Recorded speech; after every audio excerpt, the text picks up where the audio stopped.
Hey guys, so this is going to be a project. I don't know how many videos this is going to end up being, but we will find out together. So on my channel, on my Instagram, whatever, in my reading journey, I have 100 books that I have yet to talk to you guys about properly. So I haven't been doing wrap-ups. I haven't been feeling like I've got a good way of doing wrap-ups that seems interesting. I feel like my wrap-ups kind of feel boring, so that's kind of what's held me back from doing wrap-ups on the regular. So I have 100 books now that I need to quickly tell you about. So without further ado, this is going to be super quick, not like a typical wrap-up. I'm just going to go really quick, and if you would like more information about a certain book or what I thought about a certain book, comment down below or go to my Goodreads or my Instagram. I might have more information there, but if you comment down below, I can tell you more about my thoughts. So I'm going to be looking down here because I've got my Goodreads pulled up here so that I can keep track of the 100 books that we got to cover. Also, I said without further ado, but I do want to show you guys my new cup that I got for my birthday. Isn't it just so cute? I love it. So, covering my name. So the first one was Lights Out by Natalie Walters. This was book 1 of the Snap Agency series. I DNF'd this one at 14% because I just couldn't get into it. No other reason.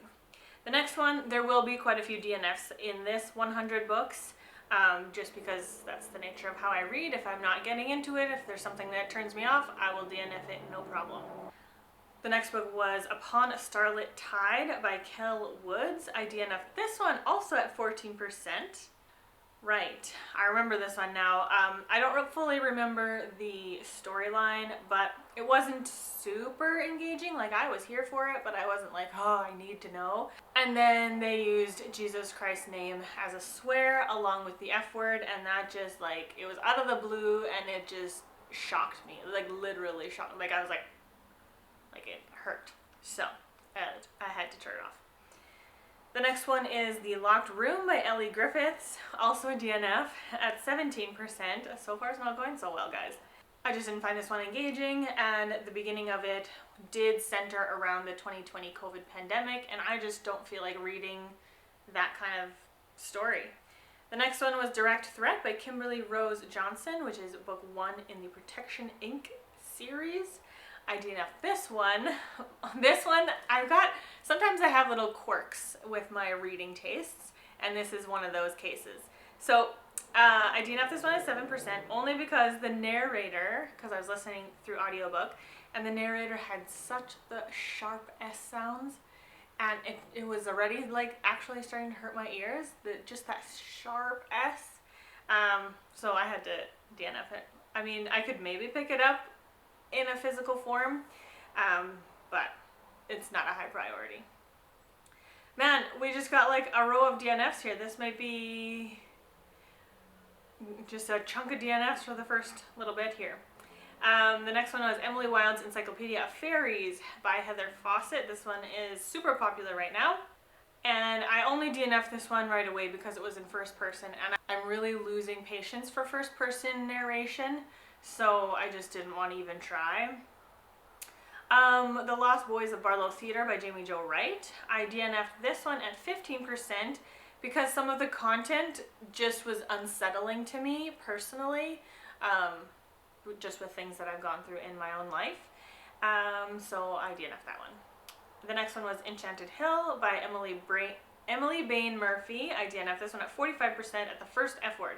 This one was a bit of a bummer because I was really enjoying this one, even though there was some language prior to the F word. But I was willing to put up with it because the story was fairly good. But yeah, after that I was done. The next one was Last Night at Villa Lucia? Lucia or Lucia, I don't know. By Simon McCleave. I DNF'd this one at 6% because of an F word. Daughters of Snow and Cinder by Nuria Tamarit. I DNF'd this one at about halfway through because there is an intimate scene with nudity. Of Golden Shadows, this is book 1 of The Times Lost Treasure by Michelle Greep, which I really tend to enjoy Michelle Greep. This one, there's a whole discussion on the Goodreads review that I left, so if you want more information, go ahead and read that. There's some interesting things in the comments being talked about, but I did DNF this one at 15% because a believer in Christ was doing palm reading, and that did not sit well with me. Otherwise, the story was fairly fine, other than the trope of making the main lead female character not like other girls, which is annoying. The next one was Recorder, which a bunch of Christian people love this book. This is number 1 of the Children of Consortium series. I DNF this one in chapter 12 because I couldn't care. I didn't care, so I had to DNF that one. Hey, finally one that I read. Okay, Her Darkest Secret by Jessica R. Patch. This is book 1 in the FBI Strange Crimes Unit. This is one of those where we're following an FBI agent, and she became an FBI agent because of some trauma in her past involving kidnapping and stuff. So yeah, I give this one 3.75. Side note on this one, the main character's ex-husband, his name is Asa Kodiak. Brilliant name. I love that name. That's a great name. So the next one, Ghostwriter by Travis Thrasher. I DNF this one at 13% just because of general boredom and my mind was wandering. Lies Women Believe and the Truth That Sets Them Free by Nancy Lee DeMoss. I DNF this one. It was going well, but in chapter 8, chapter 8 is called Lies Women Believe About Children, and it was kind of getting depressing to me based on my personal life experience. So I DNF that one. Shadows of Swanford Abbey by Julie Clausen. I DNF this one at 12% because I was bored. The next one was, I got a chunk of DNFs again. Brink of Death by Brandy Lynn Collins. Again, I generally like Brandy Lynn Collins, but I DNF'd this one in the first chapter because it was first person present tense, which was a bummer because the prologue actually was fairly interesting and was written in third person. So, what are you gonna do? I only have 2 of the books in this edition, but I actually read Taliesin, which is the first book, Arthur, and Merlin. So I read these 3 books. There's more to the series that I haven't read yet, but I did read these first 3, and I really like this series. I would give the whole series as a whole like a 3.5 star. I really enjoyed it. I don't know why I didn't give it a 4 star. I might have to revisit that, but yeah, I really like these ones. Stephen Lawhead. You can imagine it's about the Arthurian legend and Merlin the Wizard. The next one is The Mark of the King by Jocelyn Green. This one I really liked, 4 star.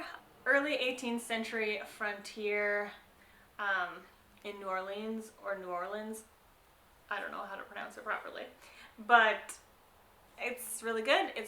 There's some heavy and gritty topics, but I really liked this one. When the Day Comes, which is book 1 in the Timeless series by Gabrielle Mayer. This one I gave a 3 star to. It didn't end how I was hoping it would end, to be honest. And I've got some, not controversial opinions, I've got some unpopular opinions, I'll say, about this book. I haven't continued the series. I don't know if I will, just because of the taste that the first one left in my mouth. Yeah, I don't know. The concept itself could have been good. I just didn't like the way that it was written. Seeking Allah, Finding Jesus, I have in my favorite shelf. I give it a 5 star. This one's by Nabil Qureshi. This is basically a Muslim's journey to finding Jesus, or however you want to word that. Really, really profound, really in-depth, asks a lot of really hard questions and thought-provoking questions and theological questions, and I loved it. God Smuggler by Brother Andrew. This one is a Christian nonfiction about Brother Andrew's experience in ministry and on the mission field, and there was some really cool stories in here, but overall I found it kind of middle of the road. It didn't really like knock me over the head and like really profoundly hit me, but yeah, it's a good read. The Painter's Daughter by Julie Clausen. I really liked this one actually. This is Christian historical romance, some suspense-ish. I'm not going to get into all of these details, but I did give this one a 4.5 star. The next one is a recent favorite, although it is a reread. I read this one as a teenager. I reread it this year as an adult. Loved it. And that's saying something because this is contemporary, Christian contemporary romance. It's a rom-com basically. And I totally love this book and I highly recommend it if you like that genre. The Door Within by Wayne Thomas Batson. I didn't even give this one a rating because it was so forgettable. Sorry for anyone who liked it. So yeah, there was that one. The next one is Something Wicked This Way Comes by Ray Bradbury. Yeah, this is a ride, but if you've read any Ray Bradbury before, his books are rides. They are weird, and you just have to hold on until the end to figure out what's going on, or what the message is, or, you know, what's being said. What does this story actually look like? But I really enjoy that about Ray Bradbury's writing. So Something Wicked This Way Comes has to do with kids at a carnival. So it's a lot of fun. Spooky, weird fun. Along Obedience in the Same Direction by Eugene H. Peterson. This one is on the low end of a 4 star, or maybe 3.75 star. It is good Christian nonfiction. I just love it when the Christian nonfiction really hits you in the gut, right? So that's where I landed on that one. Of Love and Treason by Jamie Ogle. Again, really enjoyed this one. This is also Christian historical romancy. It has to do, I don't know how much of it is true. If this was meant to be like a true historical telling of St. Valentine, but there is St. Valentine in this book and it kind of tells his story. Whether or not there's a lot of truth to it, I don't know. I never read book acknowledgments or anything in the back or whatever. I'm just here for enjoyment. The next one is Married Sex by Gary L. Thomas. He is a quite well-known Christian nonfiction writer. So this one, as you can imagine, has to do with married sex. So I will just say, if you are not married, don't read this one. I would say most Christian nonfiction marriage books can be read by single people, and probably should be read by single people to prepare for marriage. This one, not until you're married. Not until you're married. The next one, Water's Break by Sophia L. Hansen. I loved the cover of this one and I was so intrigued because it was mermaids. I ended up giving it a 2.75. It was a bit of a flop. I mean, I still remember a lot of the plot points of the story, so it wasn't like forgettable, and it wasn't like I rage read it, like I hated it so much that I just had to know where it was going. It wasn't that either. It was fine. It was that. The next one, At the Back of the North Wind by George MacDonald. There's a special place in my heart for George MacDonald because he wrote The Princess and the Goblin, which is my favorite, one of my favorites. So far, none of his other works have reached that marker, but this one was a 3 star. The next one, The Last Murder at the End of the World by Stuart Turton. So this one was a little bit of a hard one for me to read because I love the 7.5 deaths of Evelyn Hardcastle so much. And I reread that one every year. This is by the same author, and you shouldn't necessarily compare an author's book to their previous works. However, this book was so similar to the first one, or not even to the first one. They're not a series. There's no connection. But it was so similar in the plot to Evelyn Hardcastle that I couldn't help but compare, and I found that Evelyn Hardcastle came out on top. Anywho, that's where I'm landing on that one, 3.75. Finding Lady Enderley by Joanna Davidson Politano, 2.75. Honestly, kind of forgettable. Don't even know what it was about. The Chaos Grid was a new release in 2024. Lindsay Llewellyn wrote that one, and I struggled with this one. It could have been the wrong timing, because you know, like when you're feeling slumpy and you force yourself to read something, it doesn't usually end well for that book. So it could have been something to do with that, but I didn't love it. I gave it a 2.75. The next one was Danger in the Shadows by D. Henderson. This is an older book. It is one that I read as a teenager and loved. And I would say even up to a few years ago when I reread it, I loved it. This time around when I reread it, I actually decreased my star rating on it. I loved the storyline still. I loved the mystery still. I thought it was well written in that regard. It was very intriguing. However, I didn't quite get the romance this time around. I couldn't get the male participation in the romance. Like, I was like, questions. So that's where I was with that one. I read the 3 books in the Blackfriars Lane trilogy. I don't believe there's any more. I think it's just the 3 by Michelle Greep.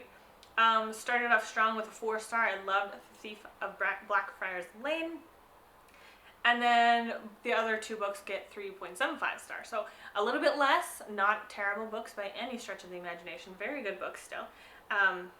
So there's that one. Life is Hard, God is Good, Let's Dance by Brant Hansen. You guys know I love Brant Hansen. I always talk about his book, Unoffendable. That's his best book in my opinion. But this book was very, very good and did apparently make it to my top 10 of that year, which I don't remember it being that good, but maybe it was a drier year. I can't recall. Anywho, Christian nonfiction. I like it. The Girl from the Hidden Forest by Hannah Linder. I give this one a 3-star. It was fine. It was good. Nothing bad about it. Nothing like super exceptional about it. It was good. The Wishing Jar, 3.5 star. I do actually have that one right here. Funny thing is though, I don't remember this one. I look on my Goodreads and I gave it a 3.5 star. So obviously I liked it. Don't remember it. I don't know how many clips this is going to be in, so we'll just have to find out together. But thank you so much for sticking through this with me to catch up on my 100 books. This has been quite the project to undertake. I've been sitting on it for a while, and it was one of those things like, if it's going to get any bigger, I'm just going to not do anything with them. And I really wanted to do something with them, so I've got it. Thanks for watching. I hope you have a lovely day, and I'll see you in whatever comes next. Bye!